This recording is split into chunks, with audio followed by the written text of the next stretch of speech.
벌써 올해 사도행전의 말씀을 나누었는데 오늘이 마지막 시간입니다. 35번째 시간이고요.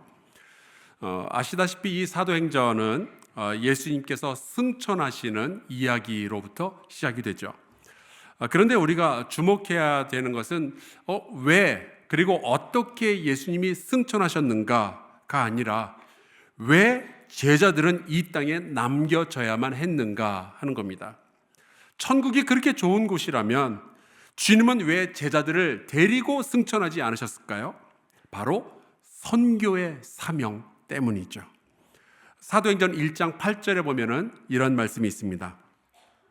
오직 성령이 너에게 임하시면 너희가 권능을 받고 예루살렘과 온 유대와 사마리아와 땅 끝까지 이르러 내 증인이 되리라. 이 말씀이 바로 사도행전의 요약이에요.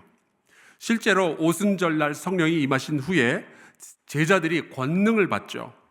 그리고 이들이 뛰어나가서 선교의 사명을 감당하기 시작하는데, 그래서 예루살렘에서 가장 먼저 강력한 부흥이 일어나게 됩니다. 그리고 사마리아의 빌립 집사를 통해서 복음이 전파가 되죠. 물론 그러는 동안에 스데반 집사가 돌에 맞아서 순교하기도 하고요. 야고보 사도는 목이 뱀을 당해서 순교를 합니다. 베드로는 감옥에 갇히기도 했고 사도 바울은 매를 맞기도 했죠. 하지만 그런 어려움에도 불구하고 복음은 계속 전 세계로 전파가 되어지는데, 안디옥으로, 유럽으로, 그리고 마지막으로 로마에로 복음이 전파되는 거예요. 바로 그 내용을 담은 것이 사도행전입니다. 이 사도행전을 기록한 사람이 누가라는 의사였는데, 이 사람은 의사라는 직업을 가져서 그런지 몰라도 사물과 사건을 굉장히 세밀하게 관찰하고 조사해서 아주 정확한 기록을 남겨놓습니다. 예를 들자면은 예수님께서 언제 탄생하셨는가, 이거 누가가 누가복음을 썼기 때문에 우리가 알게 된 거예요. 누가복음 2장에 이런 말씀이 있죠. 그때 가이사 아구스도가 영을 내려 천하로 다 호적하라 하였으니 이 호적은 구레뇨가 수리아 총독이 되었을 때에 처음 한 것이라. 누가는요, 이렇게 역사적인 사실들을 전부 기록을 해놓아요. 덕분에 오늘날의 학자들이 예수님이 언제 태어나셨는가 로마 역사를 봐도 알게 되는 거예요.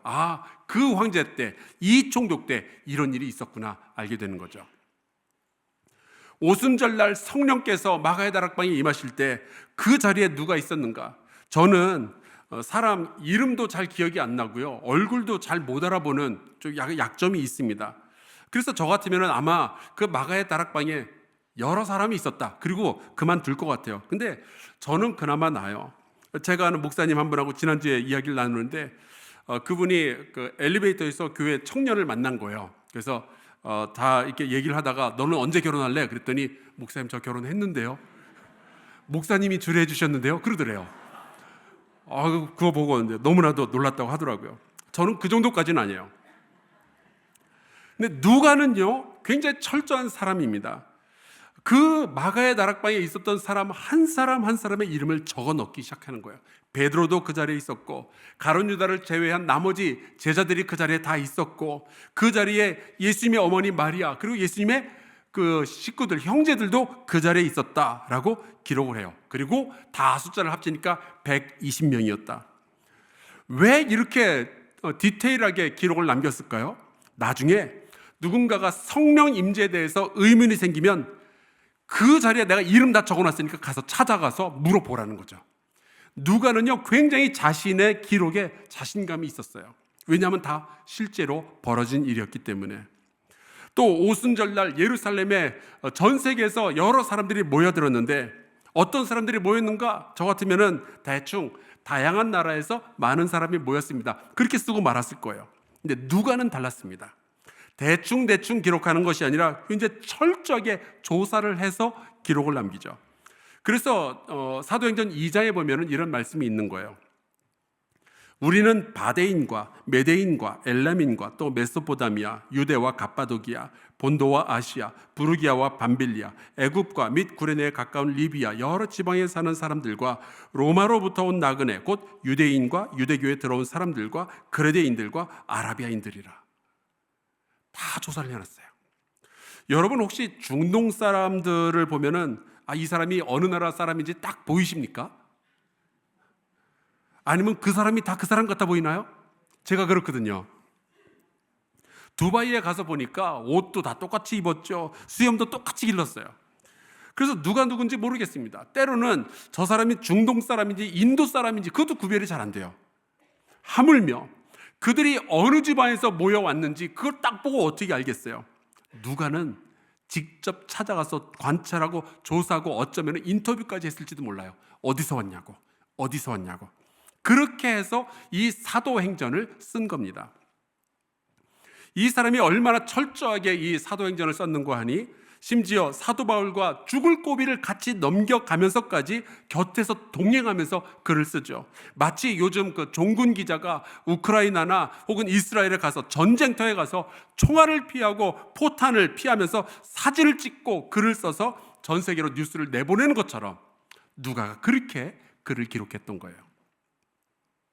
지난주에 나누었지만 누가는 바울과 함께 배를 타고 로마로 떠납니다. 그 과정에서 배가 광풍을 만나서 침몰하게 되죠. 그런데 그게 끝이 아니었잖아요. 고난이 있었지만 바울은 그리고 누가는 주님께서 말씀하신 대로 그 배에 타고 있었던 276명과 함께 어떤 섬에 오르게 돼요. 근데 여기에서도 이 누가의 습관이 나오죠. 친절하게도 그 섬의 이름이 멜리데였다라고 기록을 해놓았어요. 이렇게 세밀하게 기록해 놓는 이유는 실제로 이 일이 벌어졌으니까 안 믿기면은 니네들 멜리데 섬에 찾아가서 그 섬의 주민들에게 물어보라는 거예요. 그리고 그 섬에 그 족장이 우리에게 신세를 졌으니까 가서 물어보라는 거예요. 그래서 그 이름까지 전부 다 기록을 해 놓았어요.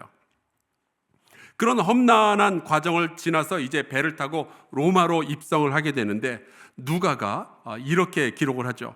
석 달 후에 우리가 그 섬에서 겨울을 난 알렉산드리아 배를 타고 떠나니 그 배의 머리 장식까지 기록을 해놔요. 디오스그로라. 당시 그 지중해를 다니던 로마의 배들은 각자 그 배 앞이나 뒤에 장식물들을 붙여 놓았습니다. 마치 우리가 자동차에 번호판을 달고 다니는 것처럼 당시의 배들은 서로 다른 조각물들을 달고 다녔기 때문에 뱃머리에 어떤 장식이 있는가 그거를 보고 알아보는 거죠. 디오스그로는 그리스 신화에 나오는 쌍둥이 신입니다. 전설에 의하면은 엄마가 레다라는 여자인데 쌍둥이를 낳은 거예요. 그게 이제 캐스터와 폴룩스라는 두 사람인데 항해의 신으로 알려졌기 때문에 굉장히 많은 배들이 이 쌍둥이 시인의 조각상을 배에다가 조각을 해가지고 다녔던 거죠. 재미있는 것은 쌍둥이인데 아빠가 서로 달랐대요. 이게 그리스 신화니까 그럴 수 있겠죠. 근데 누가는 왜 이렇게까지 자세하게 배에 대해서까지 소개를 해놨을까요? 우리가 어떤 배를 타고 왔는지 왜 소개를 해놨을까요?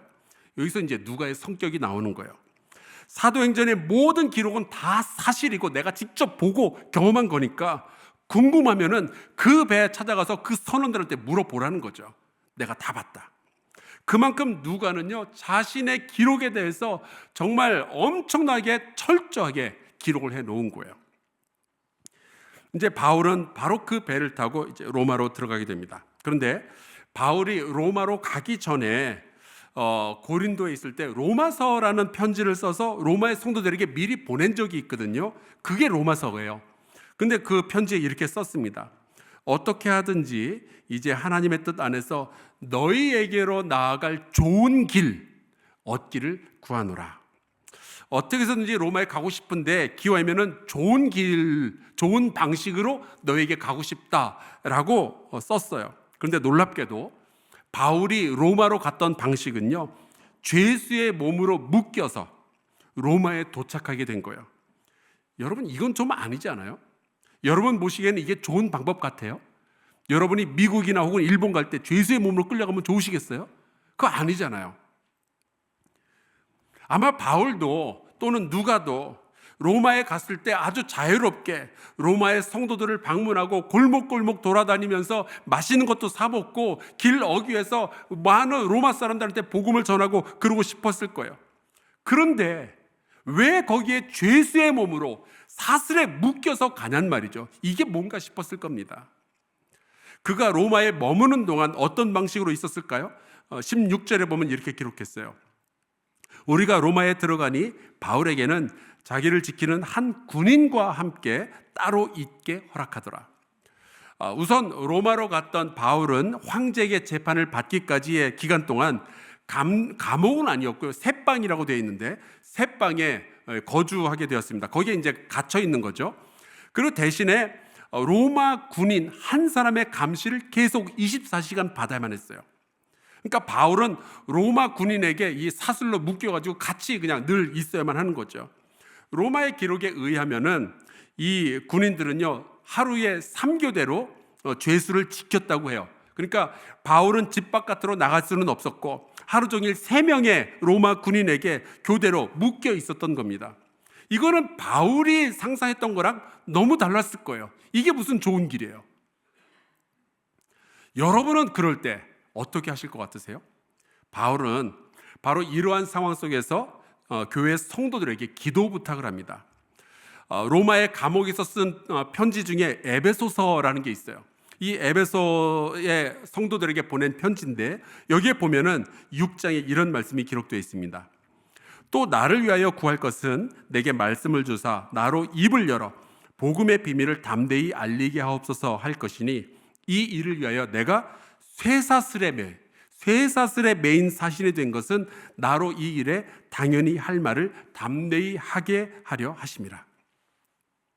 바울은 쇠사슬에 묶여있는 그 상태에서도 복음 전하는 사명을 감당할 수 있도록 기도해달라고 부탁을 하죠. 자, 그랬더니 어떤 일이 벌어지게 되었을까요? 첫째, 바울이 바깥으로 나가지는 못하지만 사람들이 바울에게 찾아오는 것은 가능했습니다. 그래서 수많은 손님들을 맞이하면서 밤낮으로 하나님의 말씀을 전할 수가 있었던 거예요. 그리고 둘째, 바울이 매일매일 이 3명의 로마 군인에게 교대로 막 묶여가지고 자유를 잃어버린 줄로만 알고 있었는데 거꾸로 생각해 보면은 이 로마 군인 3명이 매일매일 바울 곁에 같이 묶여가지고 복음을 들어야 되는 거예요. 도망도 못 가요. 이 불쌍한 3명의 군인은 24시간 내내 복음을 들어야 되는 거죠. 그게 어떤 결과로 이어지게 됐는지 아십니까? 바울이 로마에 갇혀 있는 동안에 빌립보의 성도들에게 보낸 편지가 빌립보서인데 여기에 보면 이런 내용이 나와요. 그리스도 예수 안에 있는 성도에게 각각 문안하라. 나와 함께 있는 형제들이 너에게 문안하고, 그리고 들어보세요. 모든 성도들이 너에게 문안하되 특히 가이사의 집 사람들 중 몇이니라. 여기 나오는 가이사의 집 사람들이 누굴까요? 가이사에게 속한 황제의 군대예요. 이들이 빌립보에 있는 성도들에게 인사말을 전하는 로마 교회의 성도가 되었다는 거죠. 어떻게 그렇게 되었을까요? 이 바울은 집 바깥으로 나갈 수도 없는 사람이었잖아요. 가장 그럴듯한 추측은 바울을 감시하고 있던 2년 동안 바울을 감시하고 있던 그 군인들이에요. 바울은 입만 열면은 예수 얘기를 하니까 귀에 못이 박히도록 예수 이야기를 듣다가 예수를 믿게 된 거죠. 무엇보다도 바울이 이렇게 감옥까지는 아니지만 가택 연금이 되고 사슬에 묶여 있었기 때문에 바울은 4개의 편지를 쓰게 됐는데 그게 바로 에베소서, 빌립보서, 골로새서 그리고 빌레몬서입니다. 이 편지들이 신약성경에 기록이 되었고 전 세계로 그리고 우리에게까지 전해지게 되죠. 덕분에 우리는 에베소서를 통해서는 그리스도의 몸된 교회가 어떠한 것인지, 또 빌립보서를 통해서는 예수 그리스도의 본질이 어떤 것인지, 그리고 골로새서를 통해서는 예배를 드린다는 것이 어떤 건지, 그리고 그리스도인이 용서한다는 것은 어떤 것인지를 빌레몬서를 통해서 우리가 배우게 되는 거죠. 바울은 자그마한 새방에 묶여있는 몸이었지만 온 세상을 상대로 복음을 증거할 수 있었던 거예요. 저는 이 말씀을 묵상하다가 깨달은 것이 있습니다. 여러분, 우리는 이런저런 일에 묶일 수 있지만 우리를 사용하시는 주님은 절대로 묶이지 않을 것을 믿습니다. 우리는 자유를 잃어버릴 수 있지만 주님은 그 어떤 것에도 제한받지 않으시고 일하신다는 사실을 믿으시기를 주의 이름으로 축원합니다. 우리가 여기서 끝인가 보다 생각하는 바로 그 자리에서도 하나님은 역사하신다는 사실을 꼭 믿으시기를 주의 이름으로 축원합니다. 혹시 그런데 여러분 지금까지 살아오시면서 나는 여기까지인가 보다, 내 한계가 여기까지인가 보다라고 생각해 보신 적이 있으십니까? 혹시 요즘 그런 생각하시나요? 이제 여기가 끝인가 보다. 최선을 다했지만 내 한계가 여기까지구나. 내가 이 결혼을 계속 유지해 보려고 했는데 더 이상은 내가 못하겠구나. 내가 이 사업을 어떻게 해서든지 일으켜 보려고 했는데 내가 더 이상은 힘이 빠져서 못하겠다. 내가 이 자식을 계속 돌보고 싶지만 얘는 내 손을 떠난 아이 같다. 내가 믿음을 끝까지 지켜보려고 했지만 더 이상은 내가 못하겠다. 내가 내 인생을 정말 잘 살아보려고 애를 썼지만 세상이 왜 이러냐. 나는 더 이상 못하겠다. 포기하고 싶다.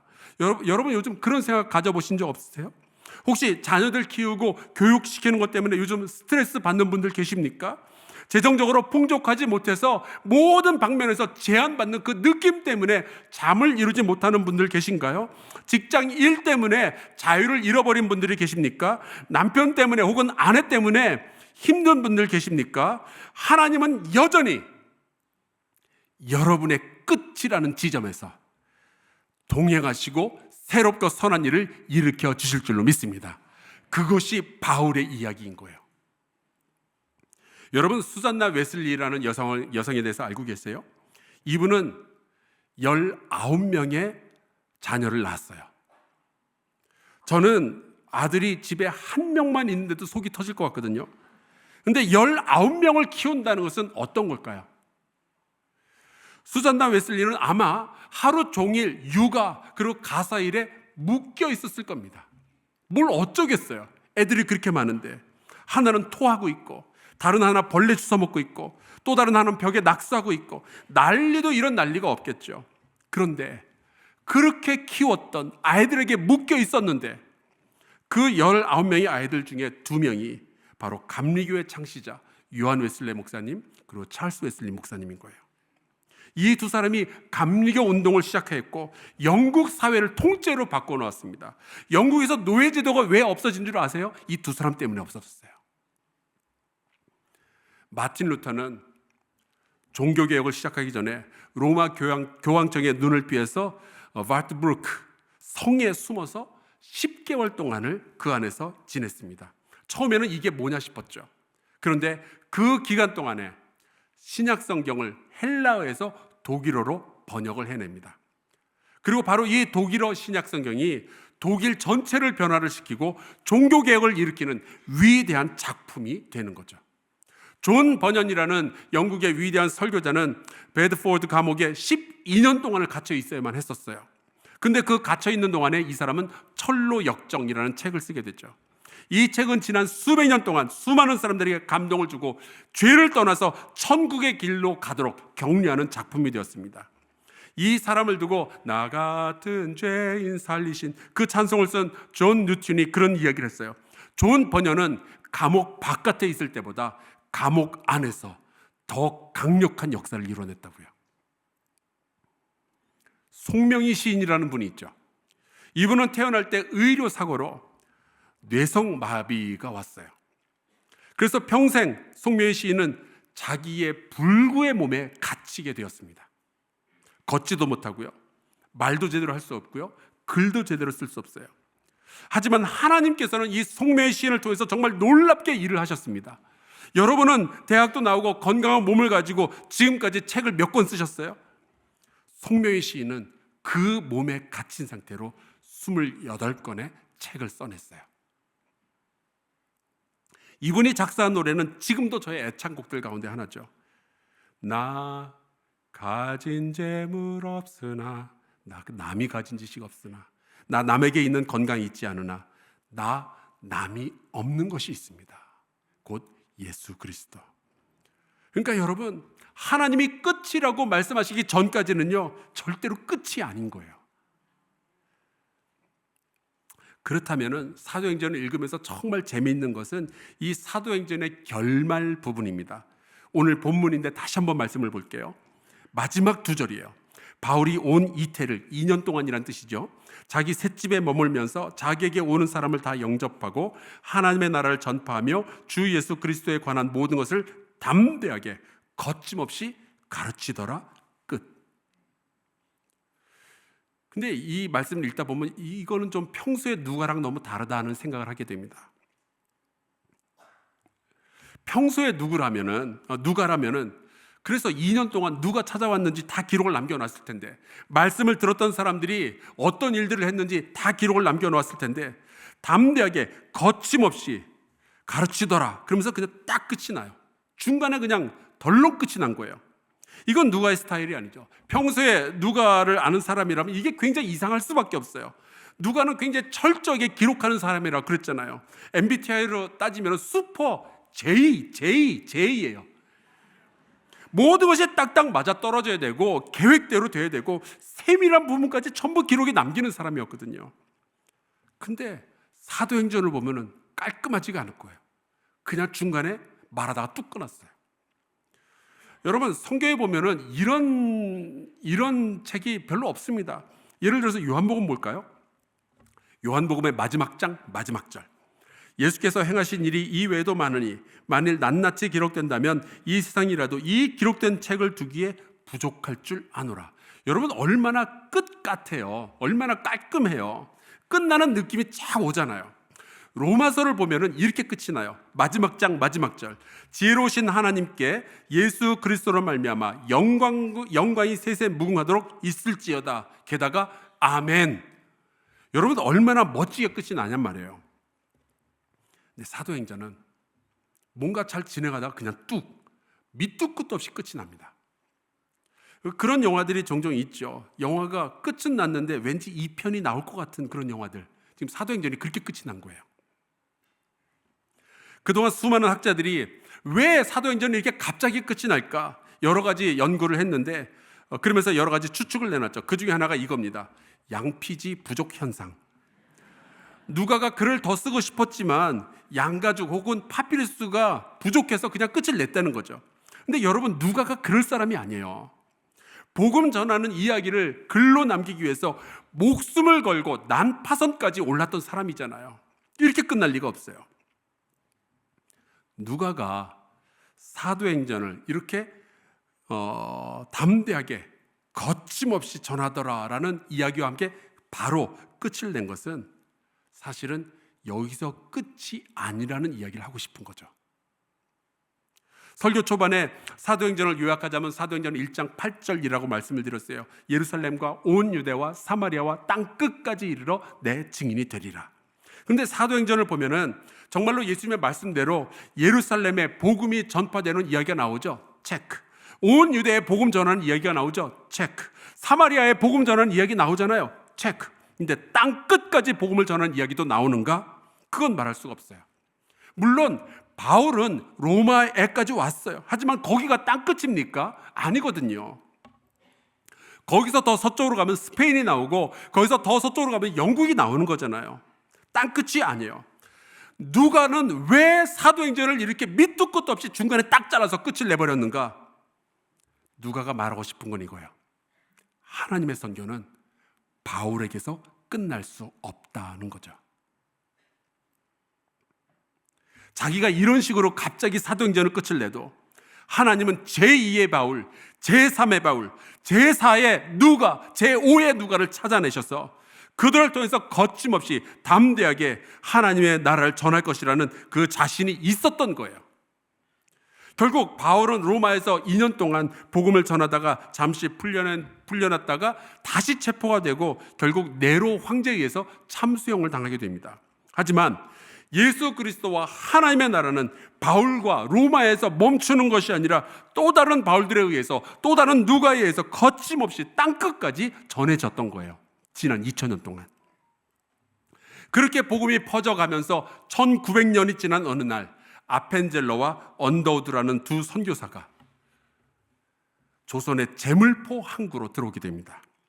이들은 죄악과 미신의 어둠 속에 잠겨있던 조선의 백성들에게 정말 거침없이 담대하게 복음을 전하죠. 물론 그것이 조선이 일본의 식민지가 되는 것을 막지는 못했었어요. 그래서 많은 사람들이 복음을 전했는데 이게 뭐냐, 여기까지인가 보다 라고 생각을 했지만 하나님은 거기서 끝내실 생각이 없으셨습니다. 그래서 일본의 식민지가 되었지만 이 땅에 부흥을 주시고 교회를 세우시고 수많은 젊은이들을 말씀으로 가르치고 결국 독립까지 이루신 거예요. 그런데 이번에는 이 땅에 전쟁이 터지죠. 낙동강까지 밀려 내려갔을 때 여기서 끝인가 보다 싶었는데 하나님은 아니었어요. 유엔을 통해서 대한민국을 돕게 하시고 전쟁을 멈추시죠. 그리고 가난과 고난 가운데 있었던 대한민국 백성들을 위하여서 더 많은 교회를 세우시고 더 많은 가르침을 주시고 더 강력한 말씀을 전해 주셨고, 결국 이제는 대한민국이 선진국의 반열에 들어왔고 전 세계가 주목하는 나라가 되었잖아요. 그런데 보니까 이제는 또 물질 숭배와 세속주의와 무신론이 판을 치기 시작해요. 교회가 세상의 수많은 사람들로부터 수치를 당하는 것처럼 보여요. 그래서 여기가 끝이 되겠습니까? 그렇지가 않아요. 그럴 리가 없죠. 바울이 죄수의 신분으로 묶여 있었지만 거기가 끝이 아니었던 것처럼, 바울이 로마에서 죽음을 당했지만 거기서 하나님의 선교가 끝나지 않았던 것처럼, 누가의 이야기가 사도행전 28장에서 끝이 나지만 하나님의 이야기는 끝이 나지 아니하였던 것처럼, 하나님은 오늘 저와 여러분을 통해서, 여러분의 가정과 이 한사람 교회를 통해서 또 새로운 일들을 시작하여 주실 줄로 믿습니다. 그러니까 끝이라는 이야기 하지 마시라고요. 여러분의 가정, 여러분의 인생 끝이라는 이야기 하지 마시라고요. 하나님은 여러분의 인생 가운데서 새로운 강력한 선한 거룩한 일을 이루어 주실 줄로 믿습니다. 우리 함께 찬송하고요, 기도합시다. 우리는 앞으로도 이곳에 임하게 될 하나님의 나라를 선포하며 담대하게 거침없이 예수 그리스도의 증인이 될 사람들입니다. 우리 같이 찬송 부르고요, 기도하도록 하겠습니다.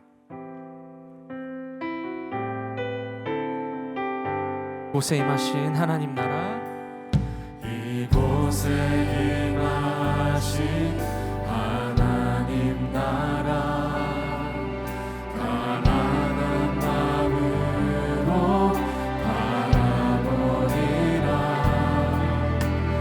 먼저 그 나라 그 뜻 구하며 나의 삶 드리리. 주님이 맡기신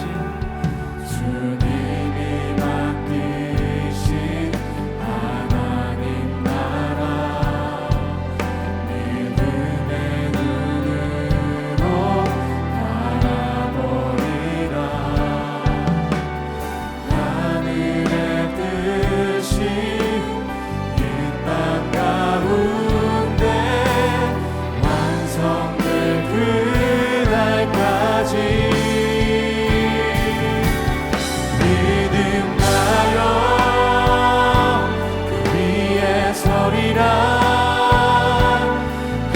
하나님의 나라는 무너지지 않으니 믿음하여 그 나라 세워가리라.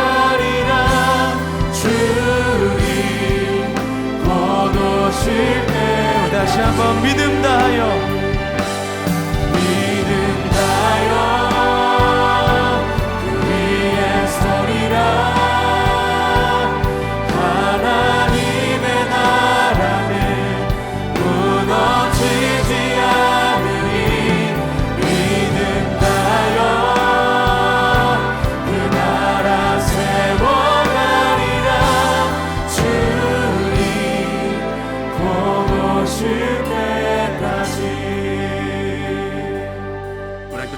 기도합시다. 혹시 요즘 자유를 제한당한 분들이 계실까요? 여러 가지 한계 상황에 묶인 분들이 계실까요? 여기가 끝일 것만 같은 느낌 때문에 우울한 분들이 계실까요? 잠 못 이루는 분들이 계실까요? 오늘 함께 기도합시다.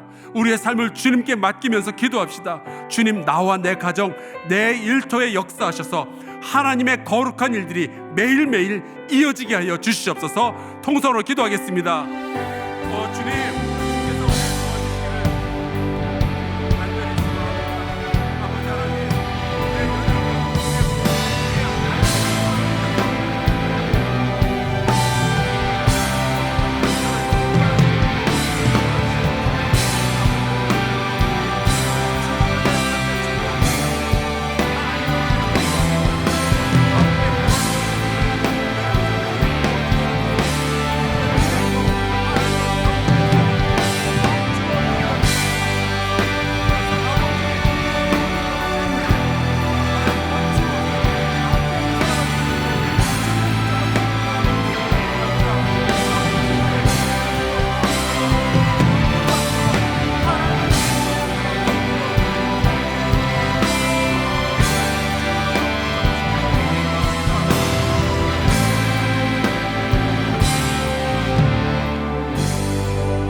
하나님, 알파와 오메가는 주님이시지 우리가 아님을 고백합니다. 아버지, 주님께서 모든 일의 시작이며 모든 일의 끝이 되실 것을 고백합니다. 주님께서 살아계시면 우리가 여기서 끝나지 않을 줄로 믿습니다. 우리의 삶을 주님께 부탁합니다. 묶여있는 영혼의 자유를 주시고 그들의 연약함을 통하여 일하시는 주님을 보게 하여 주시옵소서. 하나님, 담대하게 거침없이 인생을 살아갈 수 있도록 주여 붙잡아 주시옵소서. 비록 우리가 부족하지만 여기서 끝이 아니니 담대하게 거침없이 인생을 살아가며 주의 복음을 전하는 우리 성도들 되게 하여 주시옵소서. 예수 그리스도의 이름으로 기도하옵나이다. 아멘.